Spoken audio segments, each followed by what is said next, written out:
마태복음 11장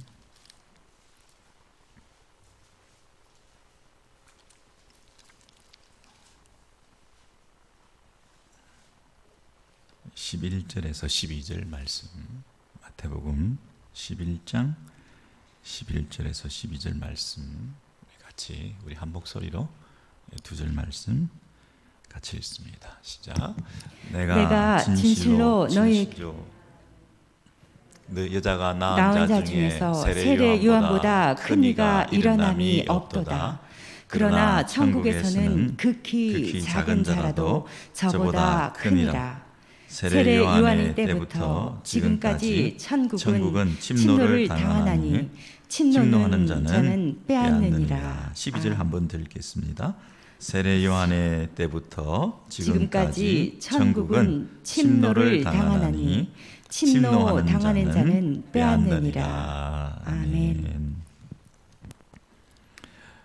여러분 7월 독립기념일 연휴인 거죠 지금. 그래서 조금 마음의 여유를 찾으시고 조금 쉼도 얻으시고 또는 가까운 곳에 가족들과 조금 자연에 벗삼아서 새로운 공기도 호흡하시고 회복이 필요한 시점 같습니다. 쉴 새 없이 달려오셨고 인생 자체도 너무 바빴고 여러분 쉼이 필요하다는 얘기는 제자리로 돌아가기 위함입니다. 그렇죠?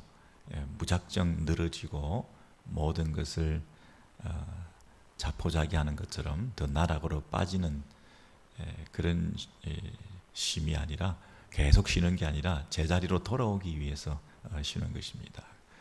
왜냐하면 제자리에 돌아오는 것이 가장 아름답기 때문에 그렇습니다. 모든 것이 질서 있게 원래 의도하신 그 창조의 목적대로 자신의 자리를 찾는 것이 가장 행복한 삶이다. 마음대로 한번 살아보겠다 하고 집을 나가도 다시 아비의 집으로 돌아오는 것이 가장 큰 행복이다. 아내나 남편의 그 일탈적인 행동이 일시적으로는 쾌락을 추구하고 사는 것 같아 하는 느낌을 가질 수 있을지 모르겠지만 자기 자리를 찾는 것, 부모와 자식의 관계를 회복하는 것, 이 제자리가 제일 안 잡히는 게 뭐냐면 창조주와 피조물의 관계입니다. 창조주가 계신다. 우리는 피조물에 불과하다. 그래서 우리는 늘 창조주를 의식하고 감사하고 예배하고 내가 주인이 아니다. 나의 주인은 계신다. 이 주종 관계를 나는 종되기가 싫다 이러면서 끝까지 내가 주인이다, 인생의 주인이다 이렇게 사는 것이 제일 불행한 삶이지 않습니까? 그래서 자리를 찾는 것이 제일 아름답고 또 우리에게 만족을 준다 하는 것입니다. 여러분 이 세상에서 여러 가지 어수선한 이유가 뭐냐면 자리를 제대로 차지하지 않기 때문에 제자리를 찾지 않았기 때문에 어수선한 것입니다.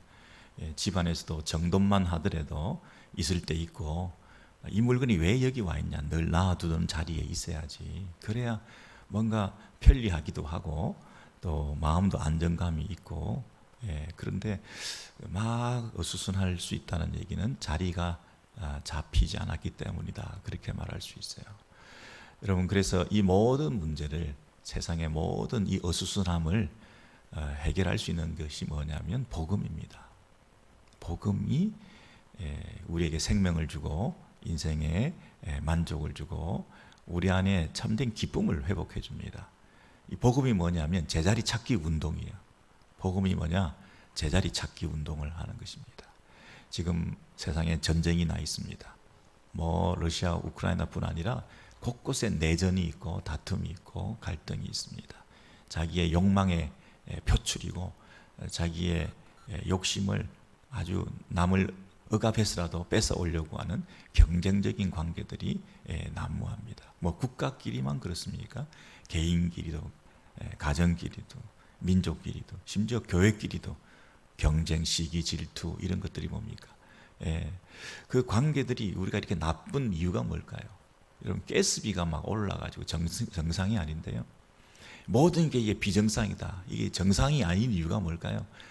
그 뒤에는 경제적인 어떤 문제, 뭐 공급의 문제 이런 게 있는 게 아니라 사실은 욕망, 인간의 욕심, 독점욕, 배타적인 나만의 어떤 그 이득을 추구하는 이런 죄성 이런 것들이 가득하기 때문에 그렇습니다. 다 결국에는 자기애라고 하는 대로 귀착됩니다. 자기 중심성, 죄 이런 것이 우리 안에 가득한 것이 표현되는 것이 뭐 국가적으로 사회적으로 여러 가지 현상으로 모습으로 그렇게 외교적인 문제로 이렇게 돌출되는 것이지 그 밑에는 전부 자기 중심성이라는 죄. 결국 하나님을 인정해드리지 않고 내가 주인 되어서 살겠다고 하는 그런 근본적인 죄. 이 죄가 이 세상의 모든 문제의 원인이다 하는 것을 우리가 추적해 가보면 알 수 있습니다. 여러분, 세상에 많은 문제들이 있는데 이 문제들의 원인이 뭘까에 대해서 세상 사람들은 모릅니다. 그래서 이게 문제일까, 이게 문제일까, 이게 문제일까. 아무리 그 문제의 원인을, 이 모든 문제의 원인을 분석해 가도 죄라고 하는데 답을 내릴 수가 없습니다. 그냥 피상적인 답을 내리는 것이죠. 그런데 이 죄가 단순히 윤리적인 사회적 규범을 어겼다는 그런 죄가 아니라 요즘 사람들이 죄를 많이 짓고 법을 많이 어기고 이 정도가 아니라 하나님 앞에서 거역하는 것입니다. 하나님을 인정하지 않는 것, 내가 주인 되어서 바벨탑을 쌓는 것, 하나님 없이도 우리끼리 잘 살 수 있다는 것. 그런 면에서 하나님을 예배하지 않는 것이 제일 큰 죄입니다. 근본적인 죄입니다. 하나님을 인정하고 하나님을 예배하고 높여드리고 워십이라고 하는 그 말 자체가 가치라는 말이잖아요. 가치를 하나님이라는 그 가치를 우리가 인정해 드리는 그것이 예배입니다. 그래서 하나님을 예배하는 자들이 하나님의 말씀을 듣고 순종하는 삶을 살아가는 이 우리의 이 입장, 그 태도를 견지하고 지속적으로 여러분 인생을 설계하고 살아가는 내 인생은 하나님의 말씀을 듣고 순종하고 살아계신 하나님을 늘 예배하고 살아가는 그 자리를 지키는 것, 그 자리 지키는 것이 우리의 갈 길이고 가장 지름길이다. 그것을 알려주셨는데 그 길로 나아갈 수 있는 길이 있다면 그것이 복음이죠. 그것이 예수입니다. 그래서 신약성경 제일 처음에 4복음서 마태, 마가, 누가, 요한 네 복음서나 우리에게 허락해 주시면서 이 복음이 우리를 살린다. 이 복음의 핵심이 누구냐? 예수다. 예수가 우리에게 전해준 이 복음을 받아들임으로 이 인류 사회는 행복할 수 있다. 제자리를 찾을 수 있다. 그 메시지를 끊임없이 증거해 주는데도 불구하고 사람들은 냉담합니다. 무반응입니다. 관심 없습니다. 그냥 그렇게 살아갑니다. 지금도 마찬가지죠, 여러분. 지금도 복음이 전해졌습니다, 분명히. 그리고 우리 성경에서 기독교에서 교회에서 선교를 하면서 그렇게 목이 터져라 외쳐대며 매번 이 세상은 죄가 문제입니다. 회개하셔야 됩니다. 죄를 용서받으셔야 됩니다. 예수가 죄를 대신 짊어지셨습니다. 예수를 믿음으로 여러분이 감히 하나님을 아버지라 모시고 우리의 죄 문제를 해결한 우리가 거룩하신 하나님 앞에 나가서 예배할 수 있고 그 말씀을 받아들일 수 있고 그래서 하나님과 정상적인 관계가 회복될 수 있습니다. 이게 복음입니다. 하나님께 나가는 것이 해결이고 하나님과 관계를 회복하는 것이 우리의 가장 급선무인데 그 문제를 해결하는 것이 복음이고 그 문제를 우리에게 주신 것이 예수고 그 예수가 우리의 복음이라는 것을 지금도 교회는 증거하고 전도하고 세상에 나아가서 모든 것을 백성들에게 알리고 있는데도 사람들은 안 믿습니다. 안 받아들입니다. 그러니 이 세상의 모든 갈등과 전쟁과 모순과 이 모든 부조리와 이 세상의 부조화와 깨어져 있는 이 관계들의 모든 문제의 원인은 하나님과의 관계 회복에 있는데 우리의 죄 문제를 처리해서 하나님 앞에 나아가는 건데 내 죄 문제를 담당해 주신 예수를 믿는 건데 예수만 믿으면 되는데 그러면 하나님과 관계가 회복되어서 이제 사람들과의 관계, 자연과의 관계 모든 우리들의 관계가 다시 회복될 수 있는 가능성이 있는데 우리들의 모든 관계의 문제의 원인을 우리끼리 찾으니까 사회윤리학적으로 찾으니까 찾을 수가 없는 거예요. 의학적으로 찾고 교육학적으로 찾고 과학기술 문명적으로 찾고 해도 그때 유토피아가 있는 것처럼, 테크노피아가 형성되는 것처럼, 과학기술로 이 땅에 천국이 오는 것처럼, 인간의 교육이 우리를 행복하게 만들 수 있는 것처럼, 의학이 발달하면 우리를 영원히 살 수 있게 해주는 것처럼, 우리끼리 아무리 애를 써도 방법이 없는데, 한계가 있는데, 우리가 하나님과 관계를 회복해야 되는데, 그래야 하나님께서 우리에게 넘치도록 부어주시는 그 은혜와 복으로 이 땅에서 피스, 샬롬의 시대가 올 텐데, 너와 나 사이의 문제는 결국 나와 하나님 사이의 문제라 하는 것을 깨달음으로 이 땅의 진정한 평화를 회복할 수 있는 유일한 길은 복음을 받아들이는 것인데, 그걸 안 받아들이는 거예요. 여러분, 그런데 놀랍게도 이 복음이 처음 전해졌을 때 그 복음을 받아들인 사람이 있다는 거예요. 그게 오늘 본문의 12절을 보시면,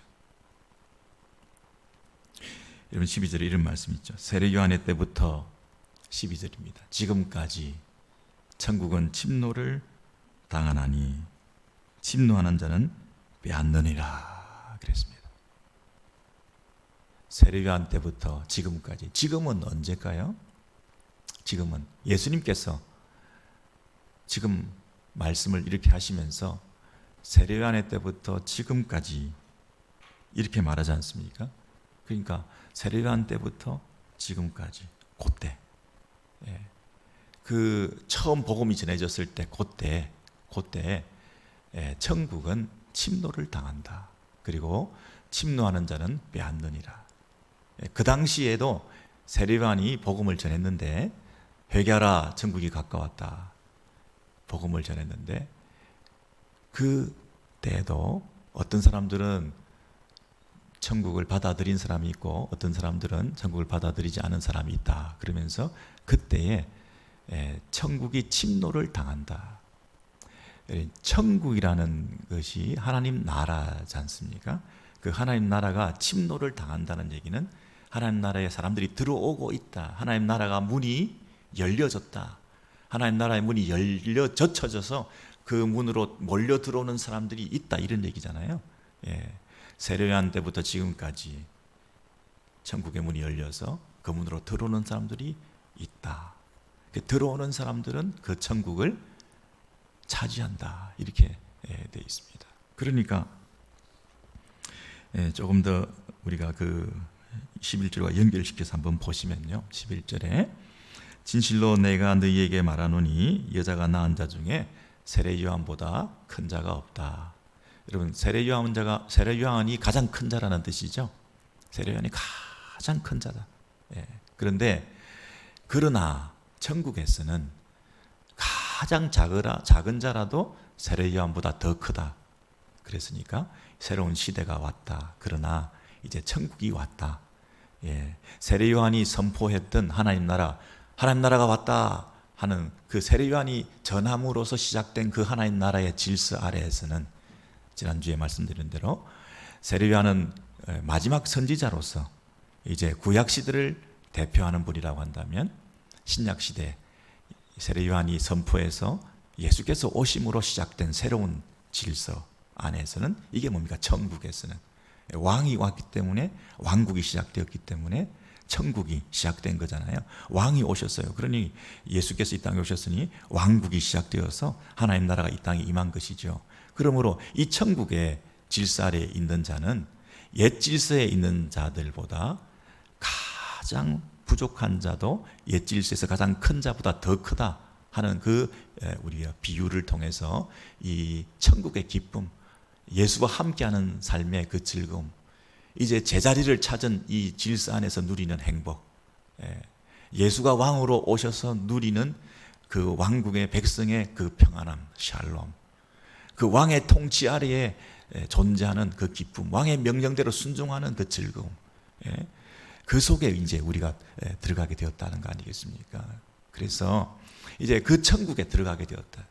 여기 11절에 말하는 그 천국, 예수와 함께 새롭게 시작된 그 나라에서 살아가는 그 즐거움이 이제 시작되었다. 근데 세례 요한은 그 천국을 선포하고 전달하는 역할을 마지막까지 했다는 면에서 참으로 훌륭한 일을 했지만, 그 마지막에 그 천국을 선포함으로 이제 본격적으로 누리게 된, 예수와 함께 살게 된 우리에 비해서는 세례 요한은 가장 작은 자에 불과하다.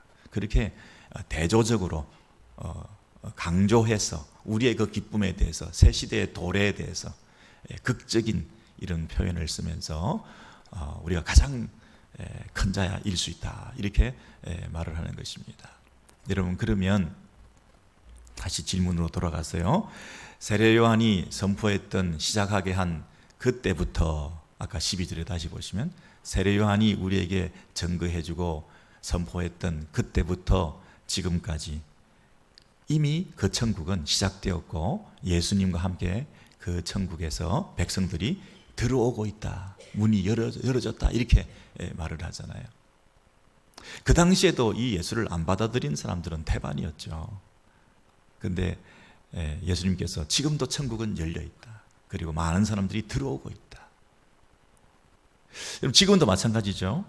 지금도 천국은 열려 있는데, 예수와 함께 살고 있는데, 예수가 선포한 이 천국에, 하나님 나라의 이 새로운 질서 하에 우리가 들어올 수 있는 그 기쁨이 있는데, 그걸 무관심하고 받아들이지 않고 있는 것이죠. 그 차이입니다, 여러분. 자, 그러면 여기서 침노라는 단어를 생각해 볼 필요가 있는데요. 영어 표현을 보시면 침노가 by force, 힘으로 밀어붙였다, violent, 폭행을 했다, 폭력적이다, 이런 단어를 쓰고 있어요. 그래서 어떤 분들은 천국은 힘센 사람, 아주 뭐든지 무력으로 해결하는 사람, 그래서 천국은 전쟁을 치르고 무력으로 해결해서 정복해야 된다고 하는 그런 식민지적인 사관을 가지고 이 천국 운동을 오해를 하시는 분들이 있고요. 이 영어 표현을 딱 읽어봐도 천국은 힘을 가진 자가 그 땅을 차지한다, 이렇게 돼 있어서 오해하기가 참 쉽습니다. 그런데 왜 이런 표현을 썼을까를 생각해 보세요. 예수님께서 천국은 침노를 당한다, 힘으로 밀어붙이고 폭력적으로, 저돌적으로 정복하는, 그게 천국이다. 뭘 말할까요, 여러분? 왜 이런 단어를 썼을까요? 여러분, 이 세례 요한 때부터 그랬는데요, 이 세례 요한이 그 복음을 전했던 것을 한번 여러분 살펴보시면 좋겠습니다. 왜 세례 요한이 뭐라고 했길래 세례 요한 때부터 이런 얘기를 쓰면서 3장을 가셔서 마태복음 3장을 우리 잠시 보겠습니다. 3장 1절에 보시면, 그때에 세례 요한이 이르러 유대 광야에서 전파하여 가로되 회개하라, 천국이 가까웠느니라. 여러분, 회개하라, 천국이 가까웠느니라, 이렇게 선포를 했습니다. 그리고 이사야 선지자의 말씀을 쭉 인용하시다가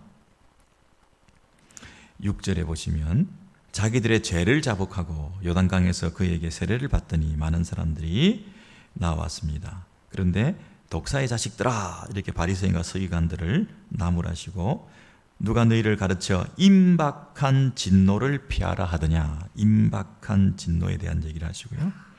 그리고 8절에 그러므로 회개에 합당한 열매를 맺고 돌들로도 아브라함의 자손이 되게 한다. 그냥 아브라함이 우리 조상이라고만 생각하면서 저절로 특권의식을 가지고 자동적으로 구원을 받는다고 착각하지 마라. 그런 마음을 가지고 있으면 돌들로도 아브라함의 자손이 되게 할 수 있다. 이렇게 회개하고 회개에 합당한 열매를 맺어야 되는 것이다, 이렇게 말씀하셨죠. 그리고 10절에 이미 도끼가 나무 뿌리에 놓였으니 좋은 열매 맺지 아니하는 나무마다 찍어 불에 던지우니라. 여러분, 도끼, 심판, 임박한 진노, 그렇게 말하죠. 그 다음에 11절에는 나는 너희로 회개케 하기 위하여 이 물로 세례를 주거니와 내 뒤에 오시는 이는 나보다 능력이 많으시니 나는 그의 신을 들기도 감당치 못하겠노라. 그는 성령과 불로 너희에게 세례를 주실 것이요. 그러니까 이 구원은, 이 천국은 누구에 의해서, 세례 요한이 아니라 세례 요한의 다음에 오시는 분에 의해서 오직 이 천국이 시작된다, 이렇게 말을 했죠. 그리고 12절의 마지막으로 손에 키를 들고 자기의 타작마당을 정하게 하사 알곡은 모아 곡간에 들이고 쭉정이는 꺼지지 않는 불에 태우시리라. 이 알곡과 가라지에 대한 그 말씀을 주시면서 꺼지지 않는 불에 태우신다, 쭉정이는, 이렇게 말하고 있습니다. 여러분, 이 세례 요한의 메시지를, 이 파워풀한 설교를 들었던 사람들이 그 설교에 대해서 반응을 한 것이잖아요. 세례 요한의 때부터 예수 때까지 침노를 당하는 천국에 대해서 말씀하셨는데, 누가 이 천국의 침노를 하고 들어왔겠습니까? 천국에 대한 메시지를 들었던 사람이 이 천국에 대한 관심을 가지고 반응을 해서 그 천국에 들어오게 되었잖아요. 근데 그 들어오게 된 그들의 태도가 폭력적이었다. 심지어 굉장한 공격적으로 이 천국에 적극성을 띠고 뛰어들어왔다, 이렇게 말하죠. 그렇게 된 이유가 뭐냐면, 첫째, 임박한 진노. 시간이 없다. 여러분, 불이 나다, 다 죽는다, 그러면 어떻습니까? 느긋하시겠습니까? 예. 화급한 이 문제를 해결하기 위해서 굉장히 여러분의 마음이 뜨거워지고 간절해져서 이걸 꼭 해야 된다. 예. 빨리 벗어나야 된다. 예. 이 화재난 상황에서 이 문제를 느긋하게 해결할 수 없어서 빨리 벗어나기 위해서 온갖 몸부림을 다 쳐야 된다. 몸뿐이겠습니까? 모든 걸 다 동원해서, 돈이면 돈, 건강이면 건강, 생명이면 생명 다 바쳐서 이 문제를 해결해내려고 하는 그런 적극성, 그 심지어 폭력적이기까지 한 그런 저돌적인 태도를 가지고 이 문제를 해결하려고 하는 그런 태도를 가지는 거예요. 두 번째는, 여러 가지 방법이 있다면 좀 여유로울 수 있겠죠. 이렇게 저돌적일 필요가 없겠죠. 뭐 이래도 되고, 이걸 할 수도 있고 저걸 할 수도 있고, 이 방법도 있고 저 방법도 있고, 그러면 굳이 한 곳에 올인해서 폭력적이다시피 이렇게 전심으로 달려들려고 하는 그런 공격적인 모습을 보이지 않겠죠. 근데 한 가지 길밖에 없다. 내 뒤에 오시는 예수, 그분이 여러분을 살릴 거다. 그를 믿지 않으면 천국에 갈 수 없다. 그분으로 말미암아 시작되는 그 천국은 그분을 믿음으로 말미암아 가는 것이다. 그래서 여러분, 길이 하나밖에 없으면 우리가 마음이 급할 수밖에 없습니다. 여유를 부릴 수가 없습니다. 세 번째, 회개하라. 이 말은 돈을 많이 들고 와라, 공부를 더 많이 해야 된다, 지식을 많이 쌓아야 된다, 관계를 잘해야 된다, 그런 자격과 조건을 갖추라는 것이 아니라 너희들의 문제가 죄의 문제라는 것입니다. 죄의 문제. 죄를 해결하면 그때부터는 누구나 들어올 수 있는 거죠. 회개한 사람들이 들어올 수 있는 천국이에요. 여러분, 아무나 가서 물건을 가져올 수 있다 그러면 막 달려들 거 아니겠습니까? 공짜라 그러면 다 달려들어야 되는 거 아닙니까? 내가 조건이 있다, 뭐 표가 있어야 된다, 뭐 크레딧이 있어야 된다, 뭘 가지고 와야 된다 그러면 여러 가지 쭈삣쭈삣하면서 가져가야 될 조건이 안 맞으니까 못 달려들지. 저돌적인 그런 공격적인 이런 어프로치를 할 수가 없는 거죠. 그런데 죄를 해결하고 죄가 용서받은 자들은 누구나 갈 수 있는데, 그 죄 문제를 해결하기만 하면, 회개만 하면 천국에 다 들어갈 수 있다. 그러면 여러분 막 몰려들지 않겠습니까? 돈 없는 사람, 돈 있는 사람을 가리지 않고, 배운 사람, 배우지 못한 사람을 가리지 않고, 그 누구나 다 들어올 수 있는 천국. 이런 세 가지의 특성을 가지기 때문에 그 천국은 침노당하고 있는 거예요. 많은 사람들이 누구나 갈 수 있으니까 그 천국은 문이 열어 젖혀져 있는 것이고, 급하고 불난 사람들이 비상구를 찾아서 뛰어들기 때문에 여기만 살 길이라고 생각하고 급하다 보니 뛰어들면서 그 문은 열어 젖히고 있는 것이고, 그리고 하나의 길밖에 없다고 하니 사람들이 몰려들어서 다 그 길을 쫓아가고 있으니 그 길 가운데서 천국은 문이 열려져 있는 거 아닙니까? 그런 면에서 이 세 가지 특성을 가장 잘 설명할 수 있는 천국에 들어올 수 있는 길은 뭐냐면 침노를 당한다는 거예요. 폭력적이라는 뜻이 아니라 그 문은 열려 있다는 것이랍니다. 누구나 올 수 있다는 뜻입니다. 그리고 급하다는 뜻입니다. 여러분, 이런 화급성과 유일성과 보편성에 대한 이해가 있으면 여러분, 그 천국의 문을 향해서 막 달려들 거 아니냐. 세례 요한 때부터 지금까지 천국은 침노를 당하고 있다. 근데 그런 마음이 없이는, 그런 관점이 안 가지고 있는 사람들 입장에서는 천국이 침노하지 않는 거죠. 침노하지 않는 거죠. 여러분, 이 본문을 다시 보셔요. 12절에 보시면 아까 마태복음 11장 2절 부분 내려주시고요. 손에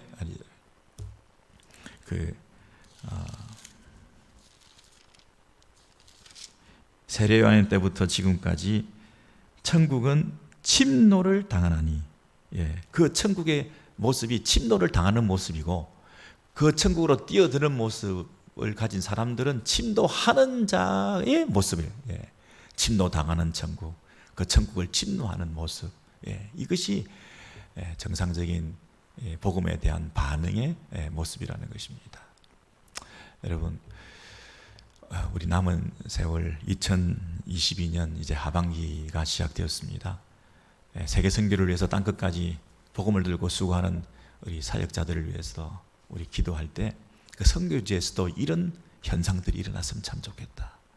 그리고 오늘 VBS를 하면서 우리 어린 생명들이 복음을 받아들일 때에 이벤트나 행사나 연례 행사로 VBS가 끝나지 않고 그 심령 깊은 곳에 복음에 대한 이해가 있으면 좋겠다. 그리고 절박한 심령, 구원을 받아들이지 않으면 지금이라도 이 세상 가운데서 우리의 남은 인생이 무의미할 수 있다고 하는 것, 어린애라고 해서 남은 인생이 무한정 있는 것이 아니라 이 천국과 지옥의 갈림길에서 지금 그 디시전을 해야 된다고 하는 그런 화급성을 느낄 수 있으면 좋겠다. 그리고 이 메신저들이, 사역자들이, 우리 전도사님들이 파워풀한 메시지를 통해서 이 복음의 화급성에 대해서 전파될 수 있도록 성령께서 역사하시도록, 그리고 복음의 유일성, 예수의 유일성에 대해서 전해질 수 있도록. 그리고 우리의 문제는 다른 문제가 아니라 죄 문제다. 공로로, 의로, 유대인들처럼, 서기관들처럼 너희들이 그렇게 율법을 지켜서 의를 통하여 천국에 갈 수 있다면 다 주저주저하고 나는 그렇게 못합니다. 나는 의롭지 못합니다.